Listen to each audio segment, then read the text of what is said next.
Halo warga intelektual sekalian, menurut keyakinan saya, jauh lebih efisien, jauh lebih bagus kalau DPR itu diganti dengan AI. Itu jauh lebih bagus ya. Kenapa? Karena ada banyak faktor ya. Salah satu faktor yang paling masuk akal itu AI nggak mungkin korupsi kan. Dia pasti jujur ya. Nah, yang jadi pertanyaan, apakah DPR itu cocok diganti menggunakan AI? Kemudian bagaimana dengan pemuka agama? Baru-baru ini ya ada banyak pemuka agama di Konoha yang resah dengan perkembangan AI. Ada yang mengatakan bahwa pemuka agama di masa depan akan diganti menggunakan AI. Nah, yang jadi pertanyaan, apakah ini benar atau tidak? Bisakah pemuka agama itu diganti dengan AI? Mana yang lebih urgent? Pemuka agama diganti dengan AI atau DPR? Silahkan tulis di kolom komentar. Saya akan bahas sampai ke akar-akarnya. Kenapa undang-undang perampasan aset itu tidak disahkan sampai sekarang? Kemudian kenapa banyak DPR yang korup? Salah satu lembaga paling korup itu DPR. Bagaimana kalau Anda DPR? Apakah Anda akan korupsi atau tidak? Saya akan bongkar di video ini sampai ke akar-akarnya. Saya bukan keluarga DPR. Ya, langsung saja kita ke pembahasannya. Mari kita kenyot. Ada sebuah lembaga penelitian di luar negeri, ya. Penelitian ini mengatakan ternyata kalau kita ganti DPR dengan AI itu jauh lebih efisien gitu. Anggaran kita tuh jauh lebih efisien ya, kemudian jauh lebih makmur, lebih baik gitu ya. Tapi bukan berarti ya kalau misalnya kita besok bikin DPR itu jadi AI misalnya, bukan berarti langsung jadi negara maju, bukan ya, bukan langsung otomatis ya. Ini bukan sulap ya, bukan sihir ya. Tapi ya ini akan memperbesar peluang kita untuk jadi negara maju. Nah, yang jadi pertanyaan, bisakah DPR itu diganti dengan AI? Bisa sebenarnya kalau presiden niat gitu ya. Pada presiden itu up to date ya. Kalau presiden itu pro terhadap AI ya, bukan pro terhadap MBG ya. Bolehlah ya. Bolehlah sekali-sekali pro terhadap AI, jangan cuma MBG aja. MBG sebenarnya tujuannya mulia, tapi permasalahannya penyelenggara MB itu macam setan gitu ya. Penyelenggara MBG ini yang seperti tuyul gitu ya, banyak tuyulnya gitu ya. Itu yang jadi permasalahan. Itu sebenarnya sangat mulia sekali, saya mendukung MBG ya. Jadi ya penelitian mengatakan ternyata AI itu sangat bagus ya kalau diganti ya jadi DPR gitu. Sangat bagus. Bagus banget ya. Jadi saya pengen DPR kita itu diganti sama AI aja lah. Ya biar tidak ada yang namanya pemilihan DPR lagi ya kan. Ya kemudian kalau misalnya ada masalah kita tanya sama AI atau DPR, dia langsung gitu ya. Langsung melakukan laksana gitu ya, pelaksanaan. Lalu bagaimana kalau misalnya nih ya butuh turun ke lapangan gitu. Ya udah bawa aja AI-nya berupa robot gitu ya kan. Jadi masyarakat bisa nanya, ya solusinya apa gitu ya. Kemudian robotnya dibawa ke sawah gitu kan. Boleh dong ya ke sawah terus dipantau gitu. Oh, nanti perbaikannya seperti ini gitu ya.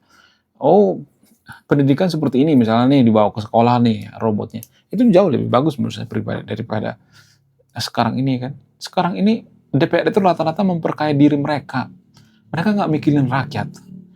Gimana mereka memikirin rakyat? Mereka juga tinggalnya di daerah elit ya kan. Kalau mau mereka memikirin rakyat itu ya tinggalnya di daerah yang ya banyak rakyatnya gitu ya. Di daerah elit itu ada rakyat tapi ya rakyat yang elit gitu ya. Ya harusnya ya tinggalnya di daerah-daerah yang kumuh gitu. Bolehlah gitu biar mereka merasakan gitu ya. Artinya gini, ini ada semacam keanehan ya. Di luar negeri DPR itu biasanya mereka naik KRL gitu ya, naik ya kereta api biasa aja gitu, naik bus gitu.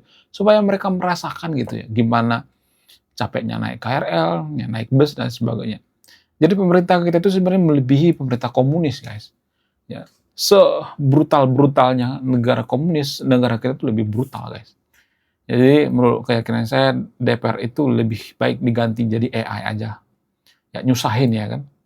Susah kita jadi negara maju kalau DPR itu tidak diganti jadi AI. Ya, itu saran saya ya. Ya tolong share video ini ya kalau Anda setuju ya. Karena ya, ini sangat penting ya untuk menyelamatkan bangsa kita gitu ya. Lebih baik ya. Saya setuju ya kalau DPR itu diganti dengan AI. Bagaimana dengan pemuka agama?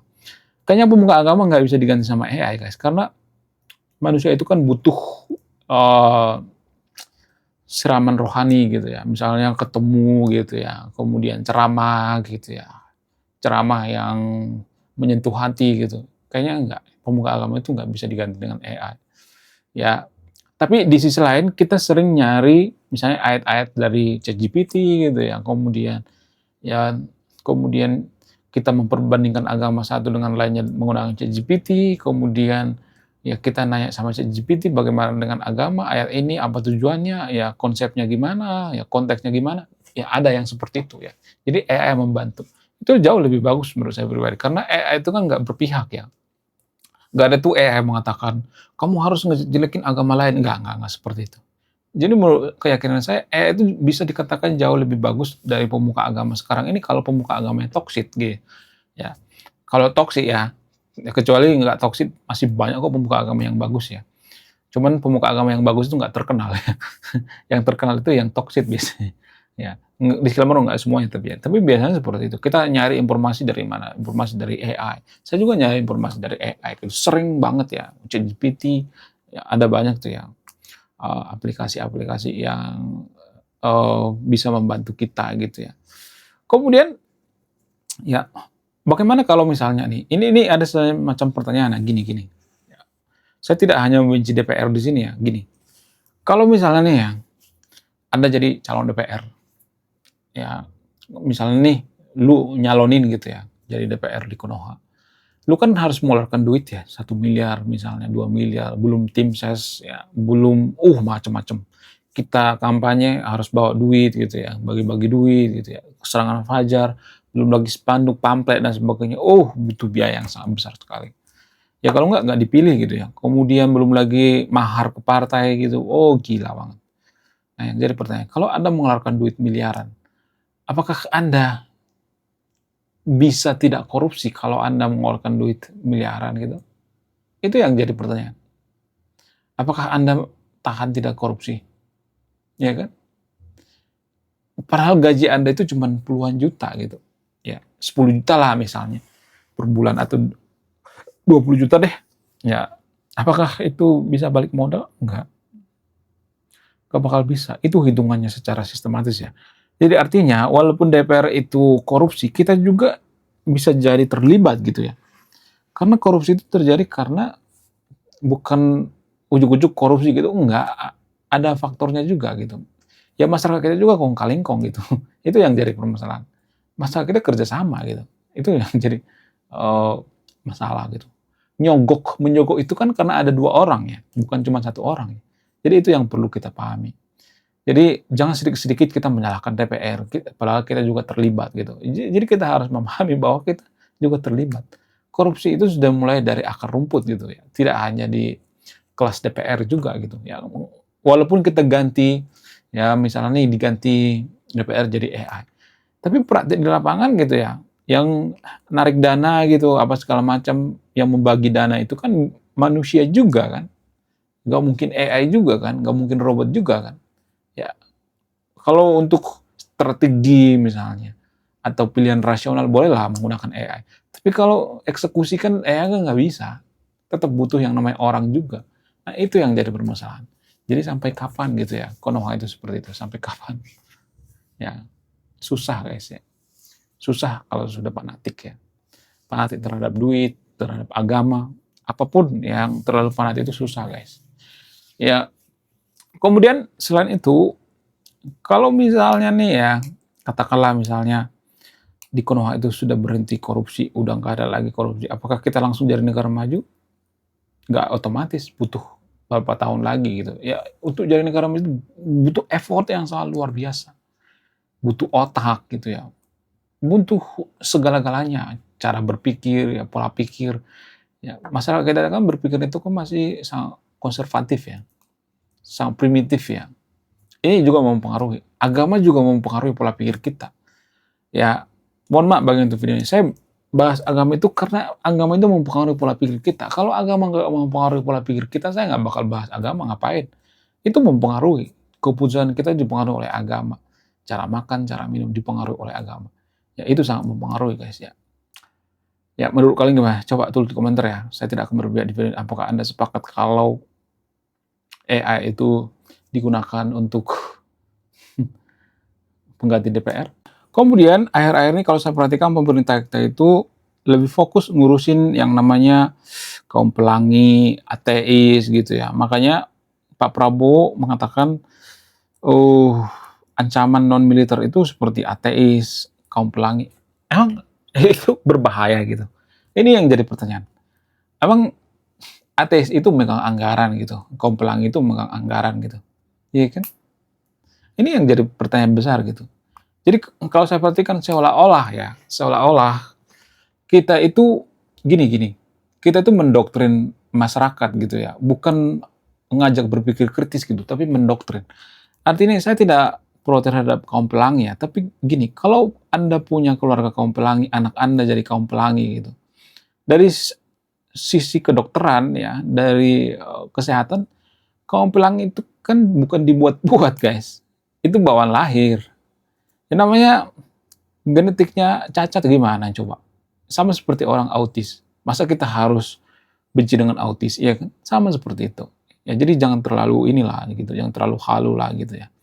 Kemudian selain itu ya kita itu menganggap bahwa ateis itu ancaman gitu. Emang boleh gitu ya kita membenci ateis. Jadi di Konoha itu saya tidak menyebarkan ateis di sini ya, mohon maaf disclaimer on ya. Saya harus memperjelas gitu ya.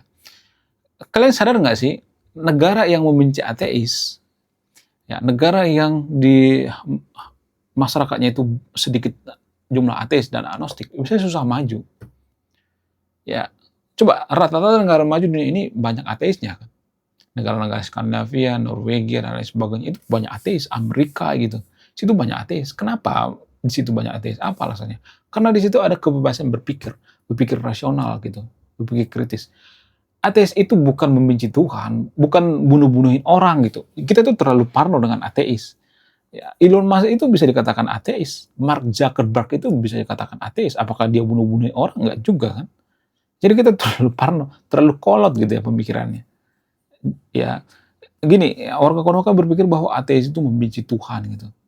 Ya, atau sombong gitu ya, atau memusuhi Tuhan gitu. Jadi gini, ini logika yang sangat salah ya. Ini juga saya sudah bahas di postingan saya. Bagaimana mungkin seorang ateis yang tidak mengenal adanya Tuhan bisa membenci Tuhan atau memusuhi Tuhan? Gimana mungkin coba? Dia kan nggak mengenal adanya Tuhan. Ya sama seperti ini misalnya ya. Kita nggak mengenal seseorang, lalu kita membenci seseorang tersebut. Apakah bisa? Enggak kan? Kita nggak pernah ketemu, nggak pernah mengenal seseorang, tapi kita membenci gitu atau memusuhi. Kan nggak mungkin kan? Ateis itu nggak memusuhi Tuhan. Cuman kita aja terlalu parnoan berpikir negatif bahwa mereka itu memusuhi Tuhan. Enggak, mereka biasa aja. Ada Tuhan apa Tuhan nggak ada ya biasa aja, nggak penting gitu.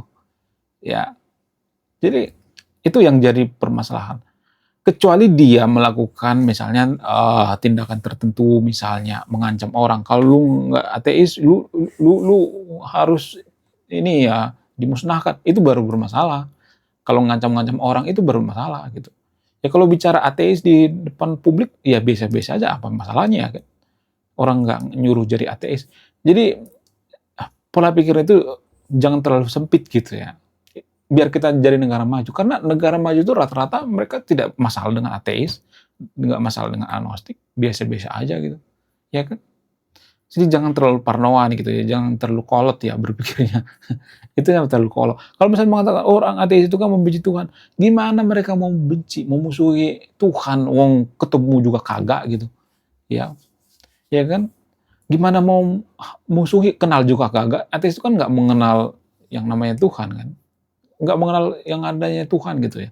Gimana mau musuhi, ketemu juga kagak, kenal juga kagak. Iya kan? Itu logika yang sangat falsi menurut saya pribadi ya. Ini sangat-sangat keterlaluan menurut saya pribadi. Jadi kalau ini dilihat sama negara lain, kita tuh diketawain guys ya. Kita tuh dianggap primitif gitu ya. Dianggap ya kurang berpikir rasional gitu ya. Ya gimana kita mau maju, coba orang pemikirannya seperti itu, pola pikirnya seperti itu ya kan. Susah itu jadi negara maju. Ya bahkan ateis itu banyak yang jadi penemu gitu. Banyak penemuan-penemuan yang kita nikmati sekarang ini.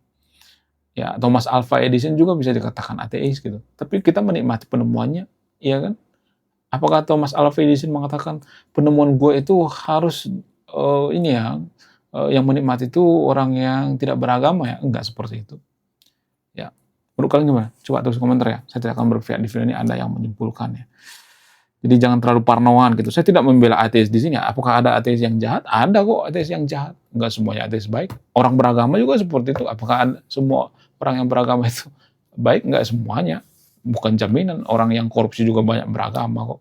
Jadi itu bukan jaminan ya. Saya tidak menyebarkan ateisme di sini, tapi saya menjelaskan gitu ya, supaya kita jangan membuang-buang energi, memusuhi sesuatu. Sebenarnya ancaman yang sebenarnya itu ya korupsi, ya maling gitu. Itu ancaman yang sebenarnya. Ya, kemudian kasus intoleransi itu ancaman yang sebenarnya. Ya, bukan, aduh, ada suatu hal yang bermasalah dengan negara kita ini. Pola pikirnya. Ya, menurut kalian gimana? Coba tulis di komentar ya. Saya tidak berpihak di video, Anda yang menyimpulkan. Oke guys, sekian video ini. Terima kasih sudah memahami. Saya warga intelektual, salam rasional.